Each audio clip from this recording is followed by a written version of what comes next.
The story about Donald Trump putting tariffs on other countries is still a hot topic around the world. What's the real reason?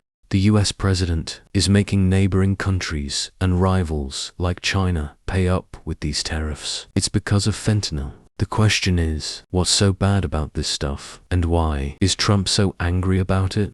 Fentanyl is a painkiller that's normally used in medicine. It helps patients with pain after surgery, cancer pain, or for anesthesia. But like nitrous oxide laughing gas, which should only be used for medical treatment, it's not a problem. But here, Americans are using it to get high, and it's messing them up. What's worse is that fentanyl is 50 to 100 times stronger than morphine. Because of that, once you're hooked, it's hard to quit. The only way is to keep increasing the dose, to stay addicted, which almost always leads to overdose. That's why the number of deaths from fentanyl in the US is always at the top. On average, every day, about 200 people kick the bucket because of this stuff. Since the harm from fentanyl is so great, the US government is trying to find ways to control this substance. Unless if they control it, 300 million Americans will get hooked, and that is something nobody wants to happen. There are political motives behind this, not just small-time dealers trying to make money. A prime example is in the 19th century, when the British Empire exported opium to China to trade for tea, by which it made a whole bunch of Chinese people addicted, not excluded the army either, leading to no fighting ability. That's also the reason why the Qing dynasty had to cede Hong Kong to Britain. Although it was returned in 1997, the consequences it left behind are still very heavy even now. That's why no government wants addictive substances like fentanyl flooding into their country without any control. Donald Trump being so strict about this isn't a surprise. According to investigations, the raw materials for producing fentanyl are usually imported from China. Afterwards, they go to labs in Mexico and Canada to be processed, and finally smuggled into the US to poison the US people. That's why, when Trump came to power, these three countries were the first three on the list to be put a restriction on tariffs. But of course, tariffs are just a temporary solution. As a way America states, you have to be responsible for controlling fentanyl with me. But tariffs aren't the way to solve the root of the problem. There are 3 reasons to defend that point. The first reason is that fentanyl is very easy to produce. To make ice crystal meth, you need large labs, along with specialized equipment. Or like growing weed, it has to be grown on fields to be worth it. But fentanyl, it can be made right in kitchens and small labs with very basic cooking tools. For example, US police once discovered a fentanyl production lab right in a small kitchen in their country, and the tools to make fentanyl were all very simple, just with a blender or a pan. The second reason is that fentanyl is very easy to transport. Other stuff like ice or weed, you have to sell tons of it to make a living. But with fentanyl, you only need to sell just some kilos to be set for life. Just a very small amount of fentanyl can make hundreds of thousands of pills. That's why it can be hidden in every nook and cranny to bring into the US. Third, fentanyl is very difficult to eradicate completely. The reason for this is that the chemicals to make fentanyl are extremely common, and they're used in making plastics, perfume, and pharmaceuticals. Thus, restricting it is almost impossible. Not to mention the profits are extremely high, so criminal gangs are thinking up all sorts of ways to get around the law. To make fentanyl, you need a substance A. Substance A is called a precursor and is imported from China. That's why governments often ban substance A altogether. Anyone trading substance A gets arrested, but the problem is the profits are very high. So the gangs are even going to top-tier universities around the world to hire chemistry to work for them. Then they'll extract substance A from substance B and substance C.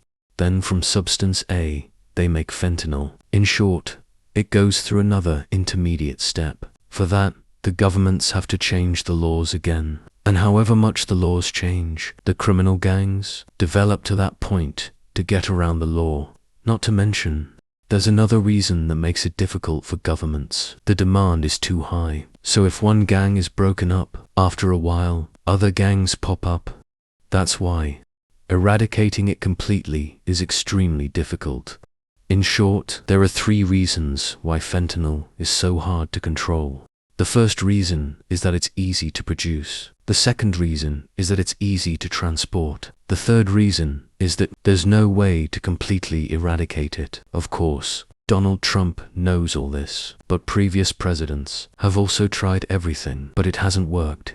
That's why Donald Trump has had to play very tough with the 2 countries surrounding the US, the ones that specialize in smuggling goods into the US, along with the country that exports the raw materials, which is China. Donald Trump believes that you have to hit them economically, hit them in the wallet, for the countries to take responsibility for limiting fentanyl from getting into his country.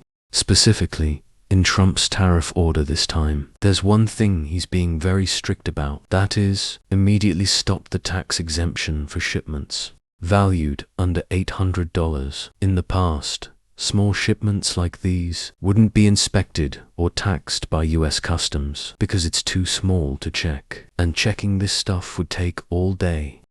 But criminal gangs often take advantage of this loophole to smuggle fentanyl into the US. That's why Trump has had to change it. On the other hand, this will be a very difficult problem for US Customs because their workload will now be much larger. Much larger. It's estimated that in a year, there are over 1 billion shipments valued under $800 going into the US. The funniest thing in this tariff story of Donald Trump is how he always exaggerates the issue to scare other countries. The best example is Canada. Trump is throwing up a smokescreen, saying that many Mexican gangs have moved their operations to Canada. You guys better be careful. If I put those guys on the terrorist list, and then I send the army in to suppress them, then the neighboring countries like Canada, you're nobody. Canada heard this and turned white as a ghost.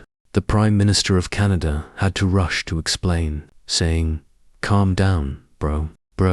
You need to check the stats again, because right now, the fentanyl from Canada flooding into your country, it's mainly Mexico. You need to review the statistics to be fair. Your own US statistics show it right here. See, here are the numbers you just released. For 2024, okay, only 19 kilograms of fentanyl was seized at the Canadian border. The rest, 9.5 tons, 9.5 tons, okay, were seized at the Mexican border. I'm controlling things well like this. It's not like I'm doing nothing. Why do you keep threatening me over every little thing?" But of course, Donald Trump isn't dumb enough to listen to Canada's explanation. The job of us presidents is to always find ways to suppress the economies of the surrounding neighboring countries. You know, it's easier to control them. When they're poor, they have less chance to rebel. Take Canada now. What if it gets richer? What if it gets richer than the US? Oh my God, then it would punch the US into next week. That's why the fentanyl issue is just a small thing. What Donald Trump really wants to find fault with Canada about is the trade deficit to if I can't find fault with you on this, then I'll find fault with that. This is what he's been saying a lot. In recent days, the US is importing a little too much stuff from you, but I don't see you importing anything from me. Well, this is okay too. You understand? It's good for you. I'm happy you're getting richer. But I think you should seriously think about becoming the 51st state of the US. Oh my God. At first, everyone thought Trump was just joking. But in the end, even the Canadian Prime Minister had to admit it. Any disciple or neighbor of the US that shows signs of getting prosperous, it will definitely be in Donald Trump's sights.